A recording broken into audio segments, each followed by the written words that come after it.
This is the Convergent Science Network podcast. Leading researchers in the domain of neuroscience, brain theory, and technology are interviewed by Paul Verschure and Tony Prescott. This is Paul Verschure with the Convergent Science Network podcast. And in this episode, that's also part of our CSN Barcelona Cognition Brain Technology Summer School, I'm talking with Donald Pfaff. And Donald, you were given a very elaborate talk, in some sense, focusing very much on, let's say, how the arousal system is really very much, let's say, a core engine of brain, mind, and behavior. So, why do you? Because in some sense, also in the psychological literature, arousal is often seen as some sort of non-specific, an input to a steam engine, and sort of we don't have to think about it too much. So why do you believe that arousal is such a core ingredient of what makes us what we are? It used to be thought that the word non-specific is the worst possible word in behavioral neuroscience. And I've tried to turn this coin over and look on the other side and say that beneath every act, beneath every cognitive ability, beneath every emotional state is a primitive impetus, which is essential and powerful. It's necessary for any motivated behavior, and it's the place to begin. It's like starting at zero. If we, instead of studying the brain, if we were getting together to study the planet, the Earth, we would say, what's in there? What's making the whole thing work? And it's the magma of the Earth. It's deep, it's complicated, and it's unknown. And those things appeal to me. It especially appeals to me because it's been discarded, this subject, for about 60 years. The great Italian neurophysiologist Morozzi, working together with the American Horace Magoon, in the 1940s, really began to break the subject open. But then we lost our way, partly because we were interested in, quotes, more specific abilities, especially in the visual system, close quotes, and also because the tools of neuroscience became so detailed that we could indeed study the third dendrite from the left or the second nucleotide of DNA from the right, and therefore we thought we should. And in doing so, I think that we lost the ground substance of the nervous system. Right. The substance, the reticular formation, which in any vertebrate nervous system, from the fish to the philosopher, is necessary for all motivated behaviors. I like the universal aspect of it, and that's why I'm studying it so hard.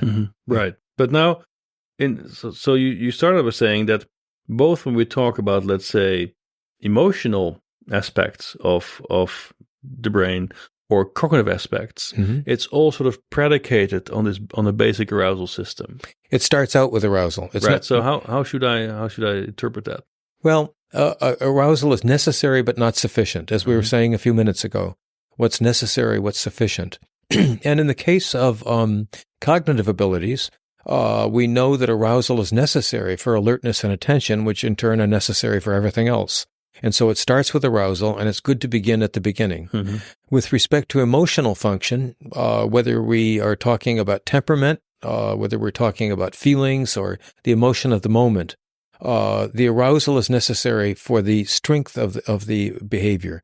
And so it could be that we're just mildly annoyed, or it could be that we're enraged. And the difference between those two is a great arousal necessary for an enraged act. But now, so you distinguish different layers of organization, both for emotional processing and cognition, each predicated on the preceding layers. And at the bottom of that, we then have an arousal system, right? But that's still, also earlier I alluded to the sort of steam engine metaphor. I could look, okay, arousal could be the steam that you pump into this vat that gives you, but it still doesn't tell you a thing about what you're actually driving with that steam engine, right? So how do I get to a specific insight about what brains are up to? Well, in the first place, you're absolutely right. And so we may have one track of things which we're going toward cognition and another track of phenomena which we're going toward emotion. But we both know that I was giving, and now I'm talking about a minimalist description, and things are infinitely more complicated than that. That's what keeps neuroscientists fully employed all over the world. Right. And so how shall I say, how do we get to those specific abilities? I think the proper answer is it's difficult. And let's talk about learning ability, depending upon what kind of learning we're talking about. Are we talking about the hippocampus? Are we talking about the cortex? Are we talking about the frontal lobes of the cortex? It could be all of the above. With respect to emotion, are we talking about the emotional history of the individual? Are we talking about the drugs that the person is taking at the moment? The person's state of need with respect to hunger, thirst, and so forth? All of those will come into play, and it's as complicated as the human mind. And so I would never pretend to be able to chart for you on September 7th of 2012.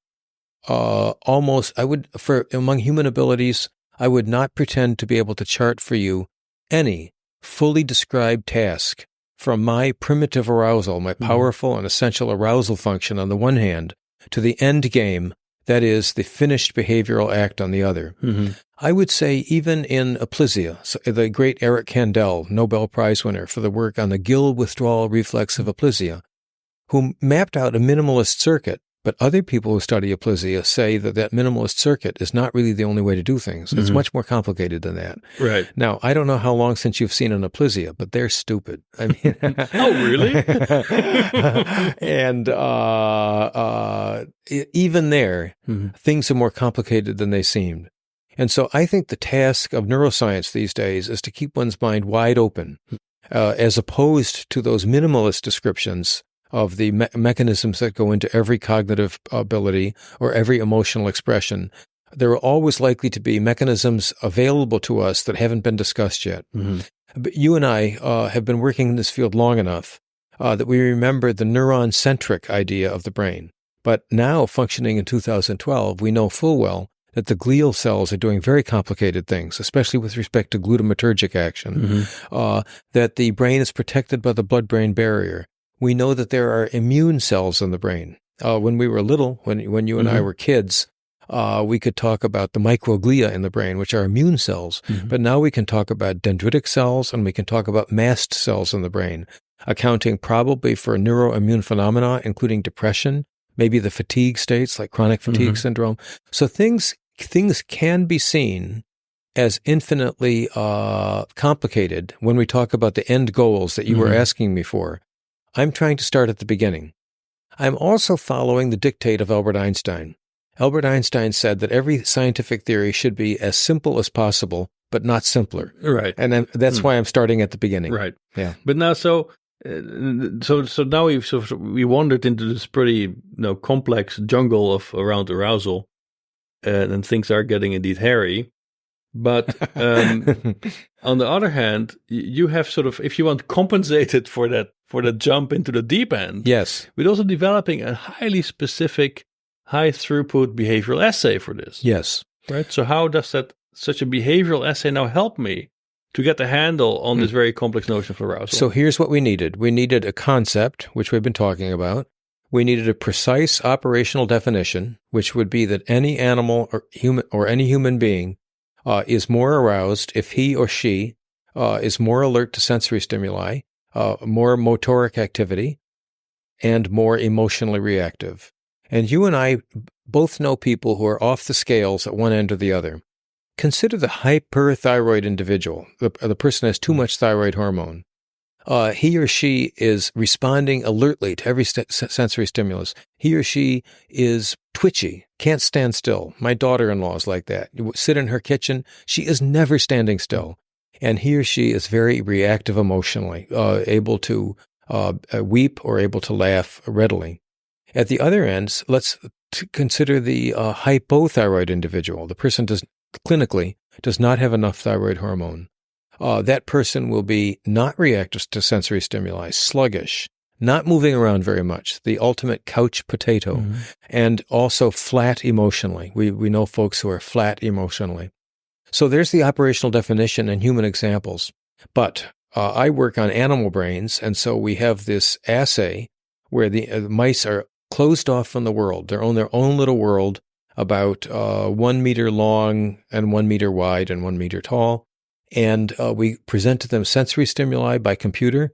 We measure their motion 50 times per second, 24 hours per day, 7 days per week. and we measure their fear responses. That's what stands in for an emotional response.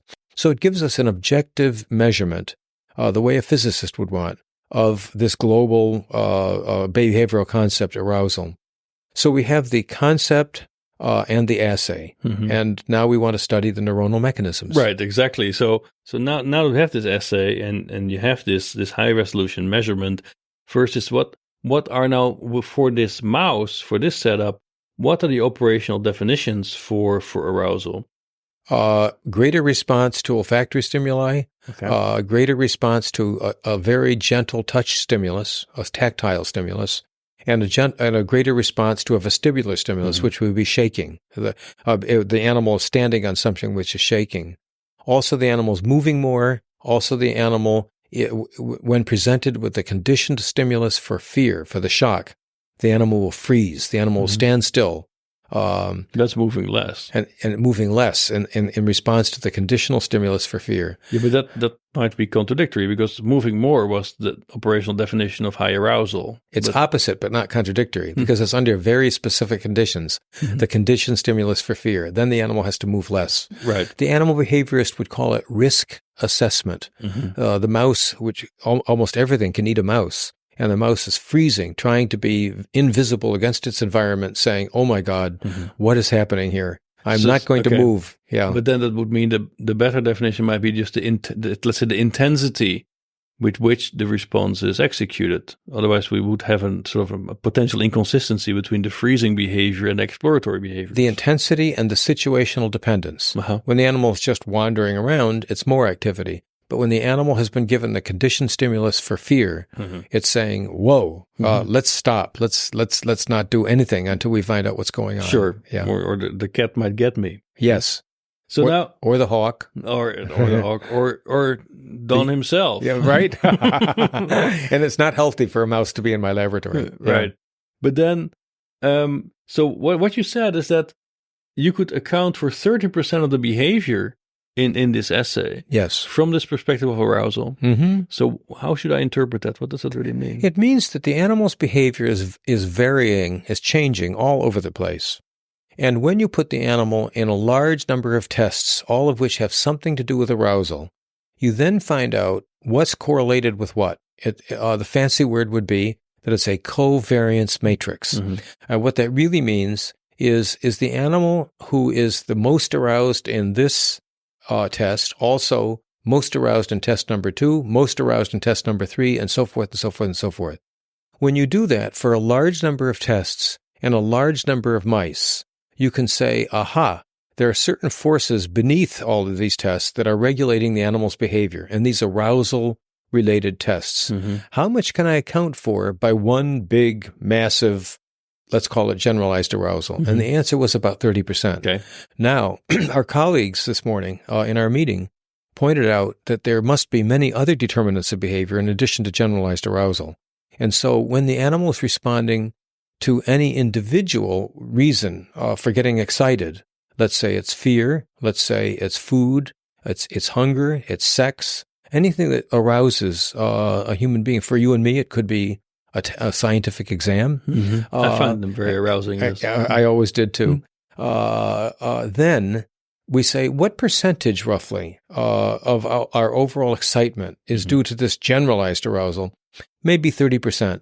But then the other 70% are due to all the other complex causes of behavior, specific causes to one situation or another. But would you be willing to consider, let's say, as a second source, to non-specific arousal, specific forms of arousal? Absolutely. Okay. And so we could talk about the arousal of the male approaching the female. We could talk about the arousal of an animal or a human being, which is woken up because he is hungry. And so the orexin neurons in the hypothalamus are receiving the input that the animal is hungry, are causing the animal to wake up, or the human being to wake up. I wake up in the middle of the night and I head for the refrigerator. And then one reduces the hunger drive by eating, and then one can go back to sleep. Right. Yeah. Okay. Yeah. But then, so how much would that add to the 30% if we take specific arousal into account as well? I don't I don't know. Okay. What would be your bet if you just have to bet? Think of is the prize a good glass of wine, perhaps? Yeah. Well, if you want, sure, no problem. Yeah, okay. So let's say that every behavior is like an equation. If we neuroscientists are trying to go away from philosophy, we as young people knew that very smart guys and women, going all the way back to the Greeks, were talking about the causation of behavior, and they could elaborate very great philosophical theories about behavior. And we read about these century after century after century. How can we go away from that and turn this behavior into a science? And the way we do it is to have precise definitions and to think of behavior as quantitative equations. Now, for the equation of the rat who was hungry, or the human being, the guy who's hungry in the middle of the night, let's say on the left side of the equation is the behavioral result, getting up and going to the refrigerator. On the right side of the equation are many terms. The generalized arousal term is just one of them. Now, you're asking me, what about the rest? What about the other 70%? For that glass of wine, I'm going to bet for the simple act of eating that maybe the hunger drive accounts for another 50%, perhaps. Mm-hmm. And so now we're up to 80%. And now you're going to ask me, what about the other 20%? And I'm going to say that there are other facts about the person's personality, which make him maybe he feels sorry for himself, and that accounts for another 19%. Right. Now, in a way, you could say, well, this is pretty good, because if we're right about this as scientists, we're accounting for a motivated behavior. On the other hand, I'm certainly going to have, at least as I explain in this fictitious manner, at least 1 to 5% due to slop. I'm not going to know. And you as a realistic scientist are going to say to me, yes, we're going to give Don 1 to 5%. Mm-hmm. But this is embarrassing in a way as a scientist, and especially a scientist who wants to achieve the precision of physics. And here's why. Suppose you were a judge and you were deciding about an American judge where there is capital punishment. A person can be put to death, let's say, by lethal injection for murdering somebody. And you're a judge who's deciding about capital punishment. Do you want to have a 5% chance of error? That as a mature judge, out of every 100 individuals whom you sentence to death, that you sentence 5 of them to death by accident? I don't think so. Mm-hmm. And so we're really still, we're still striving hard. We're trying hard to reduce that error. But it's clear that you want to go for the full bottle of wine, and one glass is not sufficient. I want to go for 100%, right. But on September 7th of 2012, I'm sure about the 30%, and I'm guessing pretty well about the 50%.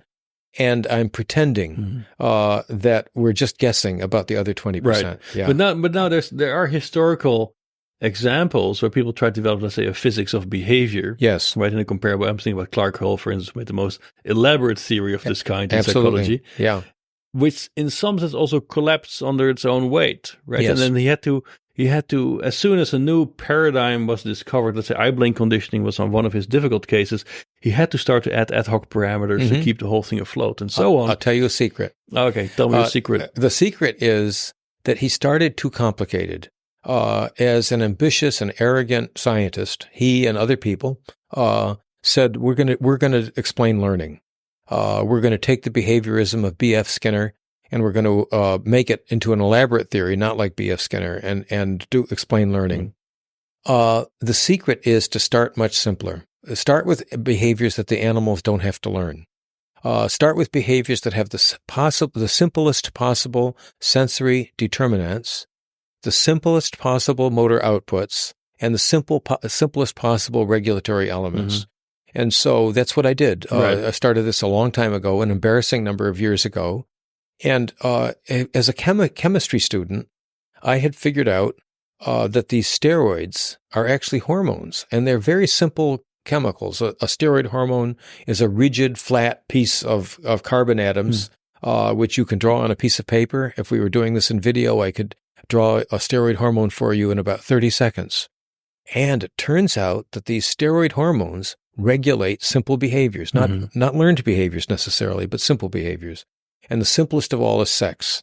And among the simplest sex behaviors are behavior where the animal doesn't even have to locomote. Locomotion is pretty hard.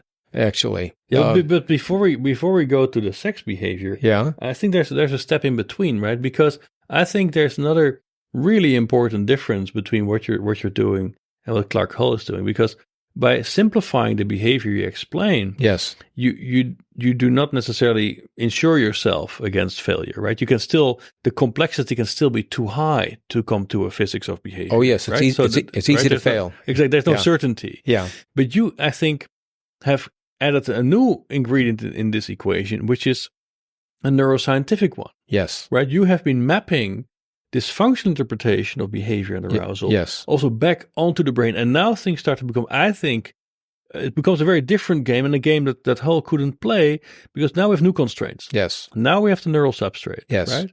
So I think that really distinguishes what you're doing from these more traditional approaches. So how has this helped you to look at the substrate? What are the insights there? Well, first, let's talk about the tools that, compared to the behavioral neuroscientists, or shall we say the behavioral scientists of 60 years ago or 50 years ago, on the neuroanatomical side, we know so much more about nerve cells connected to other nerve cells than people did 50 years ago.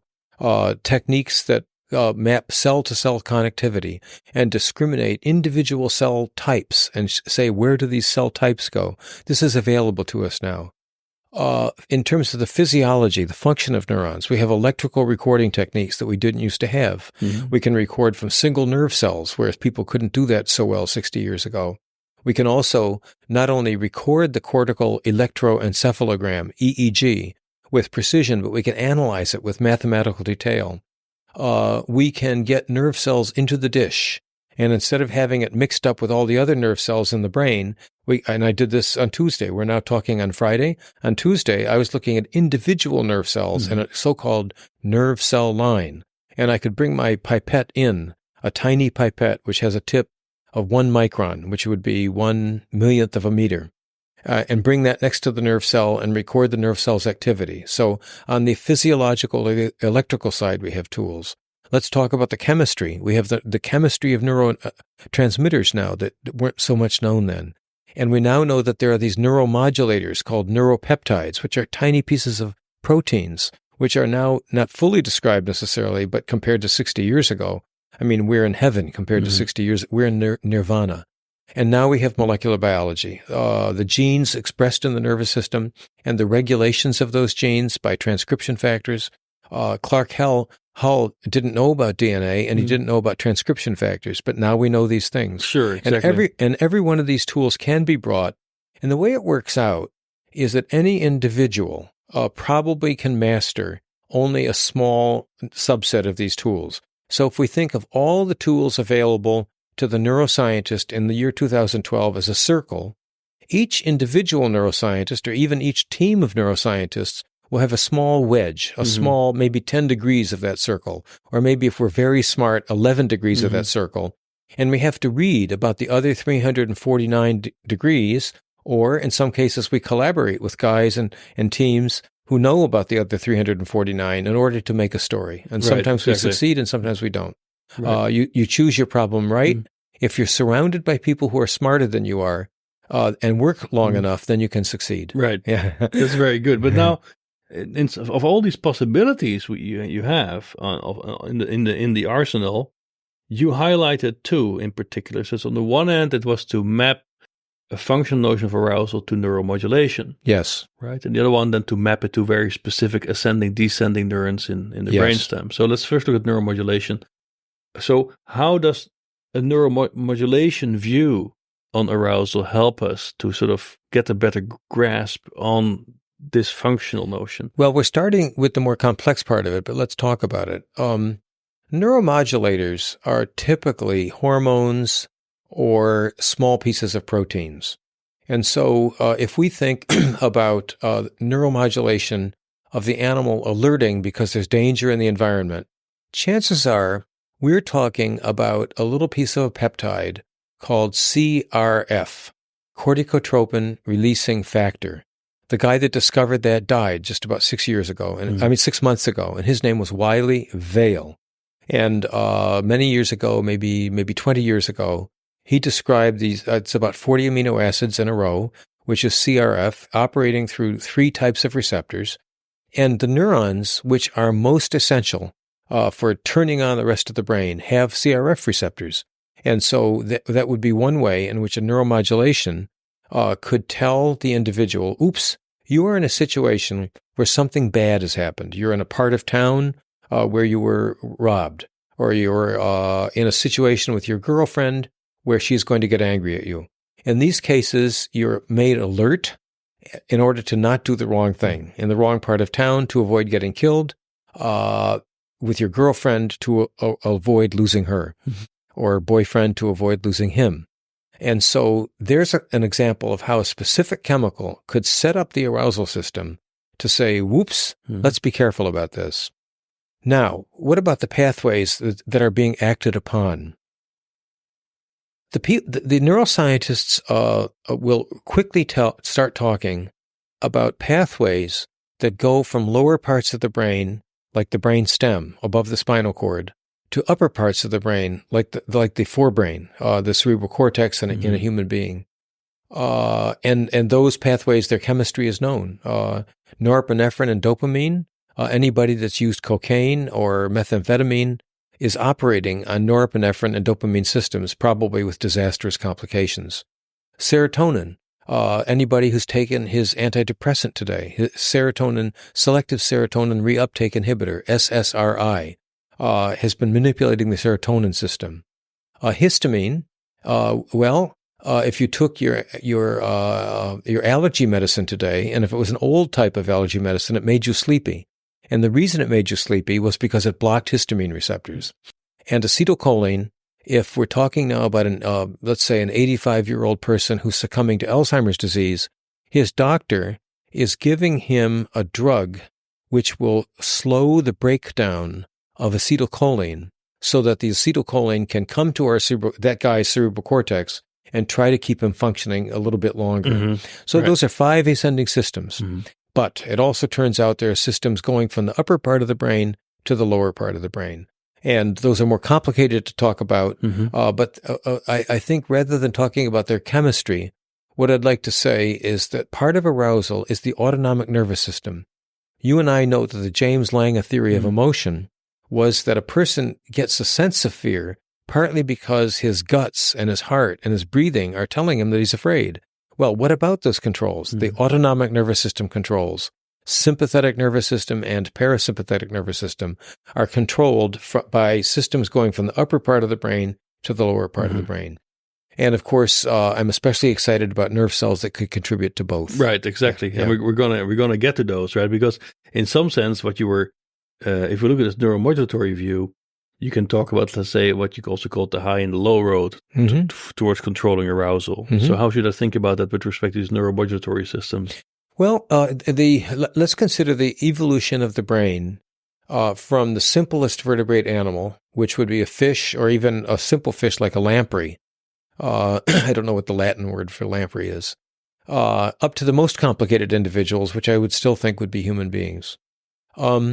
In the simplest individuals, we have the low road to arousal, and that would be the systems that go from the spinal cord through the lower part of the brainstem, down where our neck is, along the roof of our mouth, which would be through the hypothalamus, to the basal forebrain, which is quite primitive, and that's what we call the low road to arousal. And in fact, some cholinergic neurons are at the target of that low road of arousal. But as we move into higher forms of vertebrates, even mammals, we're developing that thalamocortical system. So that would mean that perched on top of the brainstem is something called the thalamus.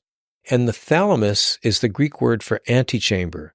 And the reason it's called the antechamber, the thalamus, is because it is the doorway to the cerebral cortex. All of these high roads to arousal go through the antechamber to the crowning glory of the mammalian brain, the cerebral cortex.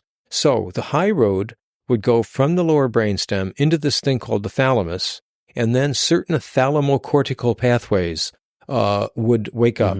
And when we're lucky, both of them are working, at the high road and the low road. But all the neuromodulatory systems you alluded to earlier would completely bypass the thalamus. They are directly tapping into the neocortex. I think they do, yes. Yeah. I really think I would agree with that. So then this high road seems to be more based on, let's say, glutamatergic transduction, probably conveying signals from the periphery, memory, etc., into neocortex. Is this really the distinction you would agree with? You have to be correct in the sense that one of the important inputs to the medial part of the thalamus is a glutamatergic input from the mesencephalic, the midbrain reticular formation, also called mesencephalic reticular formation. So when the neurologist Nicholas Schiff, Schiff, stimulated the brain of a vegetative state patient in the central thalamus, and he woke up that patient so that patient could be conscious, he lays the success of his electrical stimulation to the fact that he was stimulating glutamatergic inputs to the medial thalamus. Right, exactly.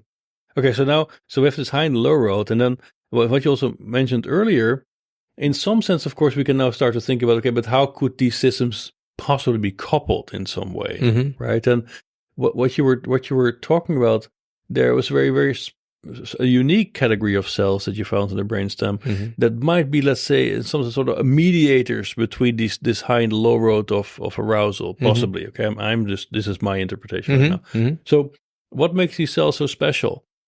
Their size and their location. Okay. You and I both know that the name of the game in neuroanatomy and in the brain research is just like real estate in New York City: location. Probably real estate in Barcelona as well. I think so. Yeah. I think so, yeah. And so these cells have the right connections, so to speak. If you're a politician and you talk to your sister, you may not be too influential. But if you talk to William Clinton, the former president of the United States, and he talks to everybody, well, then you're going to be influential. Talking to these nerve cells, which are called nucleus gigantocellularis, these nerve cells, they're huge. Let's call them giant nerve cells, nucleus gigantocellularis. Talking with them is a little bit like talking with Bill Clinton, because they talk in turn not only to systems ascending the nervous system up in the midbrain, so for example, but also down in the spinal cord. And so I believe that they have a unique role. Okay, but now, so what makes them gigantic? So in terms of, if you would compare them to your standard, let's say, layer 5 pyramidal cell, in terms of their, let's say, cell body, their dendrite, their axons, why are they gigantic? Honestly, the answer is I don't know. Okay. Within the past 6 months, I've gone to people smarter than me. James Darnell, the great cell biologist, who's a molecular biologist at Rockefeller University, and several other people like him, and said, what about these huge cells? Is there something about their gene expression which is likely to be unique, which automatically would know that I'm dealing with nucleus gigantocellularis neuron because it expresses the X factor. And all we can think of is, no, there is no X factor. It's simply more of the same. Now, if you were to say to me, why is there more of the same?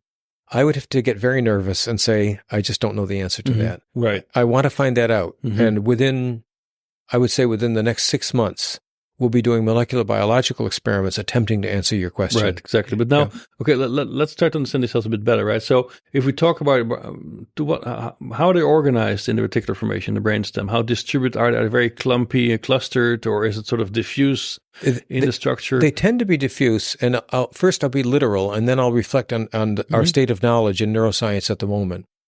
The reticular formation comes from the word for reticule.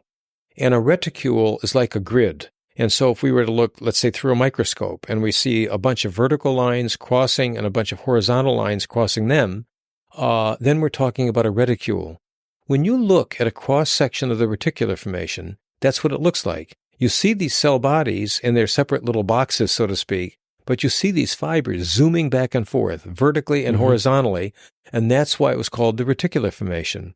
And so going all the way from the brain just above the spinal cord, up into but not including the thalamus, we have this kind of pattern. Now, I might say that a couple of the questions that you're asking are touching on the very frontiers of neuroscience. And you and I hope that many people, not just our friends, our colleagues, our students who are already in the know, so to speak, will listen to this. But we also hope that many, many people in many different countries who don't exactly know what this neuroscience is all about are going to listen to all of your podcasts. How many did you say that you have at the moment? Well, we should have about 50 by now or so. Yeah, 50 plus. and going, right? Yeah, 50 sure. and growing. Do I hear 51? Do I hear 52? Oh, yeah, you will. So, and by 1 year from now, you'll probably have 60. And so we hope that large numbers of people, one, people who are deciding what to study, and two, citizens who are paying for this. Because we both know that good neuroscience and good science of any sort is dependent upon good economy. And good economy is dependent on governments collecting taxes and knowing that the scientists are doing the best possible thing with the money, either to push back the envelope and push back the frontiers of knowledge with respect to what we know about ourselves, or for that matter, what we know about the universe. Right. So in that spirit, what I'd like to do is to say that there will be free in economically developing countries coming from the publisher Springer. So this would be the formerly German medical publisher. It used to be called Springer Verlag, but now it's just Springer. They worked at cost, and all of the editors and the authors worked for free to produce an online text called Neuroscience in the 21st Century. And while it will be sold as a regular electronic text to universities in developed countries like Germany or the States or Japan, in large numbers of economically developing countries, which are identified by low gross domestic product per capita, and there's a specific list of 78 of these countries, and another 28 where they get this list of Springer things for a very, very small amount of money. This electronic text will be published, and we hope that people will make use of it. Besides our talking on this Friday afternoon, there are two organized ways of getting this out, and one would be the International Brain Research Organization. Right. You and I call it IBRO, International Brain Research Organization, headquartered in Switzerland, and the other would be the Human Frontiers Science Program, headed in Strasbourg, France. And both of these organizations are devoted to the neuroscience as an international enterprise. And so all the university librarian in Zimbabwe, let's say, or in Sierra Leone or in Sri Lanka, the university librarian just has to tell Springer what the IP number of their computer is, and then automatically they not only get this text that I've done, Neuroscience in the 21st Century, 106 chapters, including a chapter about how to set up a neuroscience program in a developing country. The great Canadian Richard Brown, great sense of humor, wrote that chapter, how to set up a neuroscience program in a developing country with the order of things to do, the problems you're going to have, and so forth. 106 chapters, and the university librarian will get that text, and then everybody associated with the university, the students and faculty, get it for free. So we hope that this effort, which we're doing with podcasts here in Barcelona, will be supplemented by IBRO's efforts and by Human Frontiers Science Program efforts. Well, that would be excellent. And I say that because now your questions, although we'll maybe not continue in that vein, are touching on the frontiers of neuroscience. What makes that large cell the way it is? Don, nucleus gigantocellular, how did it get to be that way? Right. And the answer is, I hope to start studying that within 6 months. Right, that's very good. So now this is an excellent initiative, and we definitely support that. But in some sense, I would like to go back to the frontier of neuroscience and think a little bit more and discuss a bit more about these cells. Yes. Because you said you estimate there might be around 1,000 of them, let's say, more or less. Good guess. Right? So they're embedded in this sort of matrix structure of the reticular formation. They have both ascending and descending projections. Precisely. That extend over millimeters, I assume, because they have to touch... Depending on the size of the brain. Right, exactly. Yeah. And you called them then the first responders. A fashion model with a long neck may have a supermodel, may have a long axon. Right, exactly. So now the question becomes, what are they really responding to? So you showed some physiology of these neurons, right? So what do these guys like? What do they respond to? Well, your question during our discussions this morning was right on, and that is that these cells have dendrites. That would be, dendrite comes from the Greek word for tree branch, which are very unusual. If we take the first segment of the dendrite as it emerges from the cell body, it has a certain length. Let's call it L. The next segment after that branching point will be longer than L. It'll be LL. And the next segment after that, going farther away from the cell body, will be longer than that, LLL. And you can picture, therefore, that these birds have very big wings. These nerve cells have a very large spread, and therefore they're beautifully attuned to be able to pick up large numbers of signals from sensory neurons, sensory stimuli. And we know that they're capable of responding to every sensory stimulus we could give them. Right. Vision might be the worst, but since these are on the hindbrain, it was rather surprising that they responded as well as they did to olfactory stimuli, because the olfactory stimuli come in the nose, but they did respond to olfactory stimuli. So even though these are not sensory, these cells we're talking about are not out in the skin, or they're not in the eye, or they're not in the nose, they seem to be central for telling the rest of the central nervous system that something just happened. Right. But now, what are their ascending targets? Ascending targets I'm not going to name all of them because I might make somebody ill, and I probably would forget some. But they're going forward in the brainstem to the higher up parts of the reticular formation. They're going to the hypothalamus, and they're going to the central thalamus, where you can stimulate in order to wake up the individual. Right, exactly. Yeah. Are they also targeting structures like the periaqueductal gray, for instance? Yes. Okay. That's an incredibly important target. Yes, right, absolutely. Because there you would have more behavioral output, right? Oh, yeah, because stimulating if you want to make an animal attack another animal, I mean, it's quite sad, actually, and quite vicious. Then stimulating the periaqueductal gray. That's called the central gray because it's right in the middle of the midbrain. And remember that the aqueduct is filled full of cerebrospinal fluid. It's like a landlocked lake, which is in the middle of the brain. And people don't exactly know what it's doing. Is it just a pressure absorber to protect the brain from a traumatic injury, or is it a vehicle of communication? I think that many people would say that it's a vehicle of communication. They would speculate that the nervous system has a navy, and that signals can go up and down. And people are just working that out now. Right. Yeah. But again, that's on the frontiers of neuroscience. Sure. Yeah. But on top of that, you found that interestingly enough, some of these neurons also coupled rather directly both to the circulatory system and to each other. Yes, to each other for sure. We don't know how quantitatively important that is. If we were to say, if this is an important part of the brain, this reticular formation, and its output is a certain amount, let's call it 100. What portion of that 100 units of output is due to them talking with each other? We're not sure. We're sure that it would make signaling faster, but how much faster? We think that some of these neurons can pick up signals from the blood, and we're excited about that because we know that some mental illnesses have something to do with the immune system. And if these nerve cells are picking up proteins in the blood, if they're receptive to proteins in the blood which reflect infections, for example, or even HIV, AIDS, then that would be very important. Right. But right now we're in the realm of speculation.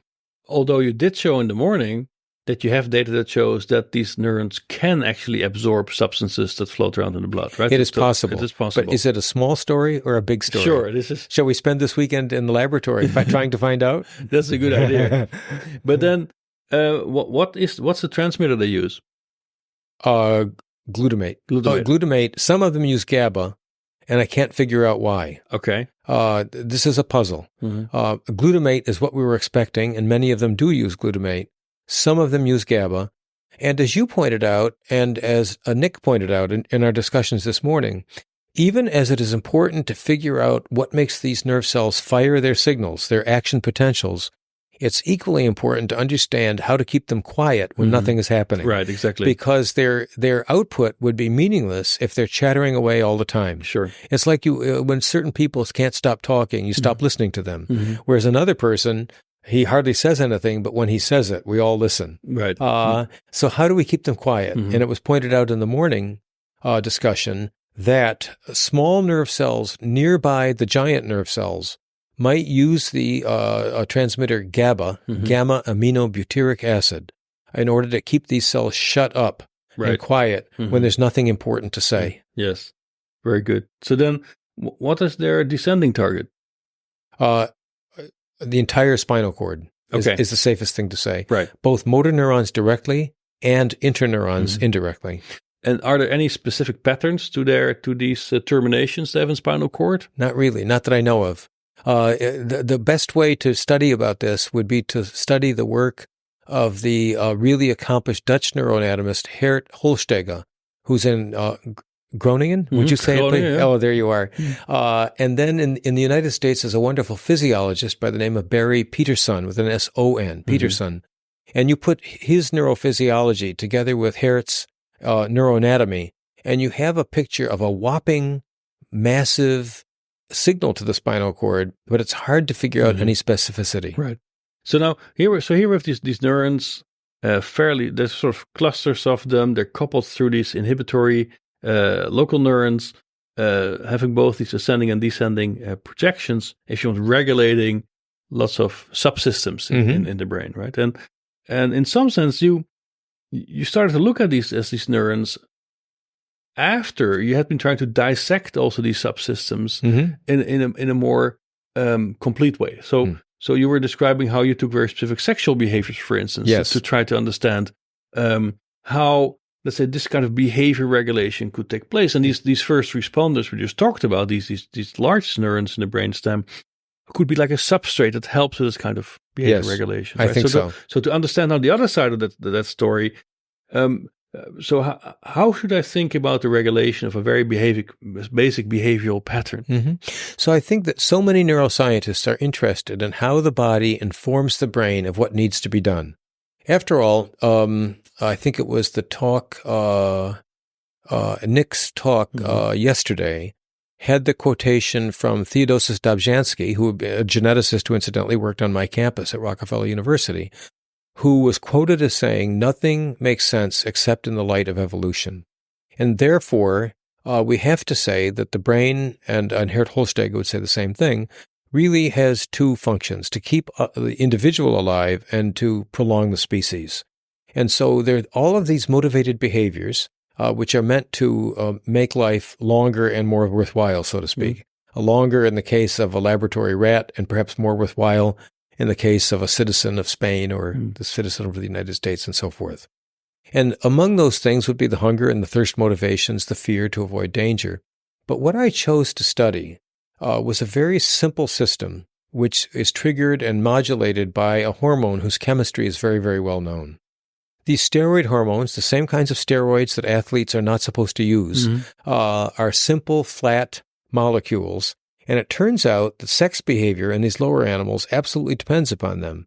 Estrogens in the female and androgens in the male. So androgens would mean, from the Greek, what is it that makes a male? Androgen. And estrogen, what is it that makes a female? And the estrogens and the androgens circulate in the blood from the ovaries and the testes, respectively.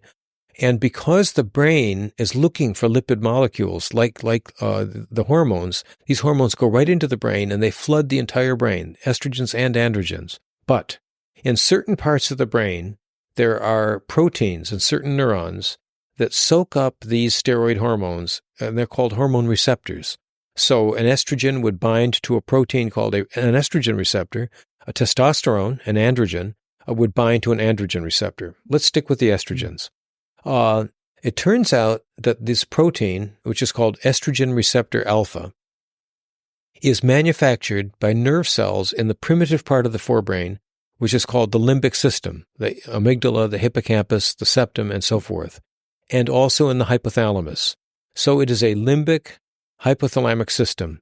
And again, from the fish to the philosopher, the limbic hypothalamic system is well and thriving, working to receive hormones and to regulate behavior. So that was the first step of making a big advance in explaining how sex behavior happens, is to know where the receptors are. Secondly, the receptors are at the top of a behavior regulating loop. Now let's think of the loop from the sensory stimulus, which would be being touched by the male on the flanks of the animal, and the signals go into the spinal cord, up the spinal cord to the nucleus gigantocellularis, and also to the midbrain central gray, which you mentioned, the periaqueductal gray. And there, if the animal's ready to mate, if the estrogens are circulating and have turned on the estrogen receptor alpha, which in turn turned on certain genes, then a signal will come from the hypothalamus to tell that midbrain periaqueductal gray, yes, this is a go. This is ready. We are ready to mate. And then the descending side of the circuit goes back down through nucleus gigantocellularis, back down to the spinal cord, and it says to the spinal cord, when you are touched on your flanks by the male, dorsiflex your spinal cord. That would mean lift your rump so that the male can fertilize. If and only if the female quadruped, the female with 4 feet, does that, then fertilization will occur and mating will occur. Right. So we have the entire circuit. And by the way, if I can pat my colleagues on the back, it was the first circuit for any mammalian behavior, any vertebrate behavior for that matter. Now, at that point, as you know, we got lucky because when I started this work, the phrase transcription factor was not even a phrase. Nobody had that idea. But a transcription factor is a protein that tells a gene either to turn on or to turn off. It can work either way. And it turns out that the estrogen receptors that we had discovered are transcription factors which are regulated by the hormone. So if and only if the hormone, like estradiol in a female, comes from the blood and touches that estrogen receptor and binds to it, if and only if that happens, the estrogen receptor will bind to DNA, to a specific sequence of nucleotide bases on the DNA, and will turn on genes. And we know what several of those genes are. And then that affects the activity of that cell. It gives an estrogen-dependent signal back to the midbrain, and the behavior occurs. Right. So at this point, we know the neuroanatomy of this behavior, simple behavior. We know the electrophysiology, and we know some of the functional genomics of the behavior. Right. So this is a really very complete description of a very specific behavioral subsystem. But the question that it raises is that, so do you believe this generalizes to any type of behavioral subsystem? Like the philosopher might not only engage in reproductive behaviors, they might also read a book. Yes. And reading a book might be under less hormonal control than reproductive behavior. So will it generalize to the ability of philosophers to read a book? The answer is I don't know. Probably, we talked about ripple analogies in one of the talks in this meeting. And what's probably going to happen is that my behavioral system, which we've explained, is like throwing the rock into the water. And it shows how to explain a simple mammalian behavior, and the ripples will spread.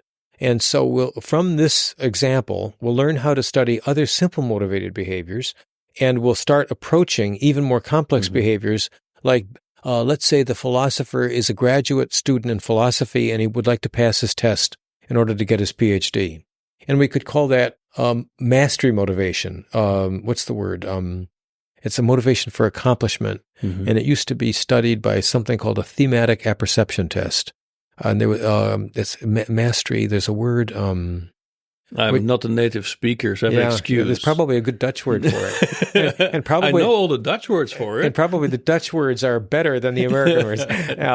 But you could measure people's motivation to do complicated things. And this philosophy graduate student, this fictitious student whom we're talking about, is going to have that kind of motivation. Now, will that sort of behavioral regulation follow the same kind of simple pattern? I would not bet on it. But for instance, to make it easier, would you believe that even in that also in that behavior, the hypothalamus would be playing a coordinating role as it does in the sexual behavior? I suspect that the hypothalamus will be down at the core of it, even as the magma is down at the core of the earth. But the magma doesn't explain everything about the earth. There are many things about the mountains and the oceans and the caves of the earth and the weather of the earth that the magma cannot explain. No, but this is very important, right? Because you are saying whatever behaviors we observe, they're all driven by motivation. There's a motivational driver of this, which comes back to your arousal system in some form. Yes. And the core structure that is setting it up is the hypothalamus. So in some sense, that would imply without hypothalamus, you will have no motivated behavior, whether they're abstract reading of books or the reproductive behaviors that occurred just before it. I think that's right. And so I think you and I are very interested in striving forward into forms of behavioral regulation, notably social behaviors, which are not likely to subsume, to be subject to this very simple model that I've worked out for sex behavior. They're likely to have equations that are of a different sort. I would make the analogy of the difference between arithmetic and calculus, or perhaps the difference between arithmetic and fractal geometry, maybe nonlinear equations.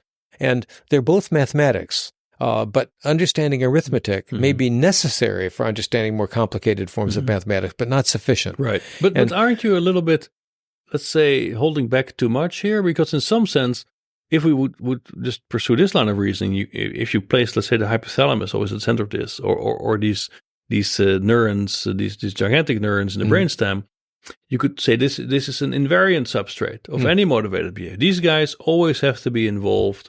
And if they're doing arithmetic, there's always arithmetic playing a role here. And they will, right? I agree with you, they absolutely will be involved, but it's going to be a lot more complicated than that.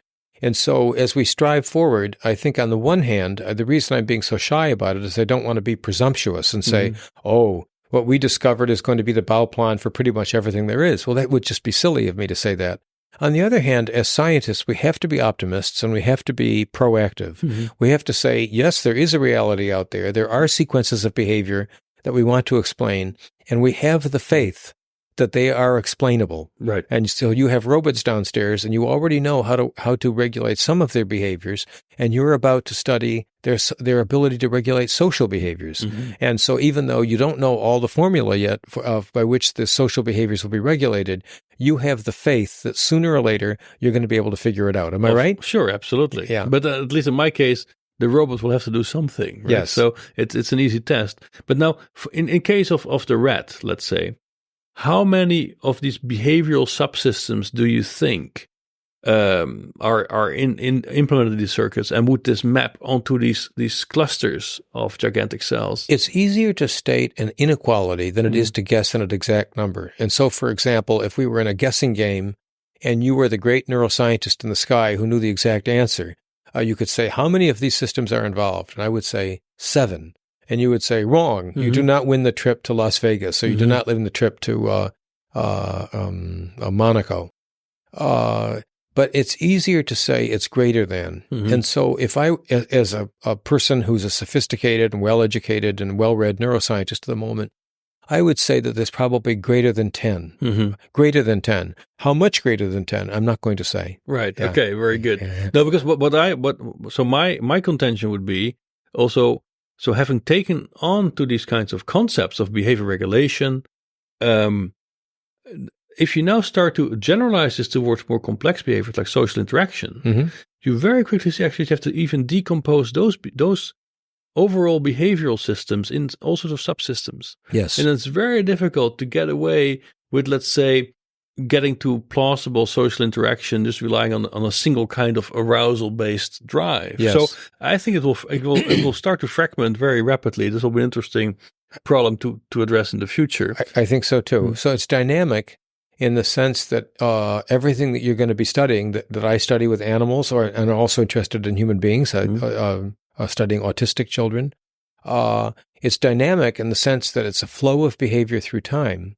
And on the other hand, it's things working in parallel, one system, a second system, a third system, all working in parallel in order to govern the behavior, maybe sensory systems, motor system, regulatory systems, all working at the same time. And so the equations are not going to be simple. The great British physiologist, Sir Charles Sherrington, he not only was maybe the best of the 20th century, but he trained the great Australian physiologist, Sir John Eccles, and both Nobel Prize winners, and then they trained other guys. And Sir Charles Sherrington said that the job of the neuroscientist is to explain the flow of behavior through time. And so it's not just the individual reflex, the cat taking its paw away from the source of the damaging heat, but it's the sequence of behaviors, whether we're talking about simple behaviors like avoidance reflexes or complicated behaviors like social interactions. Right. Yeah. Okay, so Don, after this exploration of, let's say, arousal systems and behavior, the two questions to finish up. So you've been around the block quite a while in this business, right? And, over 50 years. Right. Yeah. And also now you've produced this marvelous book, Neuroscience for the 21st Century, that I hope will find many readers. I hope so too. In your target audience. You've also taken a very, let's say, tried to develop this physics of behavior, but using modern neuroscience tools. So, but now if you would have to give us the law, Don's law, the law we should adhere to in trying to understand brain and behavior? What would that law be? And don't be shy about it, okay? The law would be to say, don't say a law. And the reason is that even as we strain to accomplish the explanation of behavioral regulation in the simplest possible way, and again, we shared the idea that Einstein said every theory should be as simple as possible, but not simpler, that the temptation to do the shortcut is something that we should avoid. And so I would never say that any substantial fraction of human behavior is going to be encompassed by a very simple lawful statement. It's going to be encompassed by large numbers of complex lawful statements, which I have the faith that neuroscientists will indeed explain over a period of time. But on this particular Friday afternoon, it would not only be false to try to state the law, but it would be discouraging because we hope that many people listening to this podcast will be people who are about to become neuroscientists, who are thinking about becoming neuroscientists. And if they think that it's already done, that's what I thought about physics when I was, and therefore I went into the neurobiology. We want people who hear this podcast to get some sense that neuroscience is alive and kicking, and that we're now we're about to enter the golden age of neuroscience. And so if I had a law, it would be to say that we are entering the golden age of neuroscience. And why do I say that? It's because our science of how behavior is regulated has reached a stage of detail and sophistication such that on the one hand, we can make use of the tools of physics and chemistry and mathematics, as you and I have talked about, to try to bring it to the service of behavioral explanation. Maybe simple behaviors, but we're getting there step by step by step. Thousands of neuroscientists across the world are getting there step by step by step.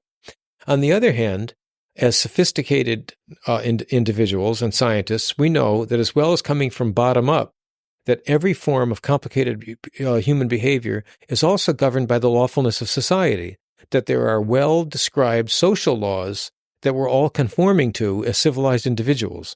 Let's call that from the collective on down to the individual. And so I believe that social scientists are getting more sophisticated than ever, and therefore we who are trying to study individual animal behavior, human behavior, robot behavior, can take advantage on the low side of the physical sciences and on the high side of the social sciences. And I think we're going to be doing that big time. Right. All 216 countries and territories. How do I summarize that law now? What's Don's law? It's make use of all the tools of the physical sciences, all the tools of the social sciences, and that will keep you busy for 50 years. Like be inclusive and take the challenge. But then, when I think of all the places this could be going on, the reason I said 216 is because that's the numbers of countries and territories that took place that took part in the Olympics in London in 2012. If you look at the UN right now, I think it's 196. And out of those 196, about half of them are in miserable economic shape. And so we really want the brilliant people in those countries to go to Springer and through perhaps IBRO, International Brain Research Organization, or perhaps through the Human Frontier Science Program, and look for this text called Neuroscience in the 21st Century. Right. Because we've got great scientists from all over the world. How many different countries contributed? Oh, I would guess inequality again. Certainly greater than 20 countries. Greater than 20 countries. And they worked their hearts out to produce great stuff for neuroscience students all over the world. Excellent. Now, I'm looking forward to that. So the last question then is, so 5 years from now, I'm going to go find you there at the campus of Rockefeller University. Yes, I'll be there. And I'm going to ask you, look, listen, Don, 5 years back, you made this prediction. Yeah. And today, it's pay up time, you're going to lose your wine or you're going to gain it. Yeah. What's this one prediction you feel most strongly about today? I'd like to know what are the rules by which these giant neurons, nucleus gigantocellularis, neurons in the reticular formation just above the spinal cord, what are the rules by which they operate? And the answer is going to come in two parts. One will be, what are their internal rules of governance? Is there something special about them? Is there really a factor X that we haven't conceived yet? Or is there a new channel? Or is there a different protein expressed? Or is there a different kind of mitochondrion? a fundamentally different kind of mitochondria and to use energy by those neurons that makes them great. And I would like to be able to tell you if there is a factor X, and if so, what is that factor X? Right. Especially if there's not a factor X, then I'd like to go to the second part of the equation, which is to say, how are they managing their inputs? As you pointed out, there are many sensory surfaces that have started to receive these signals, somatosensory signals, olfactory signals, you name it, auditory signals, coming onto these dendrites. How exactly does that happen? If I could tell you that, then I would be able to tell you what is the rules of operation of these nerve cells, which are at the center of arousal, which I believe is at the beginning of the execution of every behavioral response. Right. So what's the specific prediction, the specific one?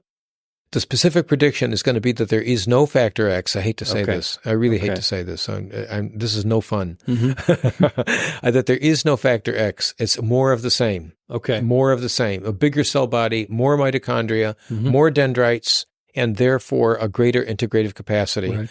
And that they operate in groups. In a fish, they operated one by one. But in some way, I want to know how they operate in groups.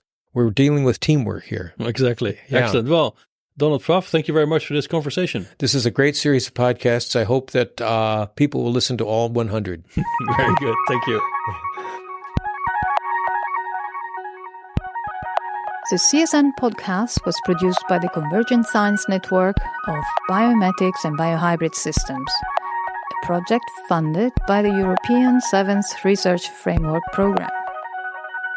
For more interviews, recorded lectures, or upcoming conferences in the field of biomimetics and biohybrid systems, go to csnnetwork.eu. And thank you for listening.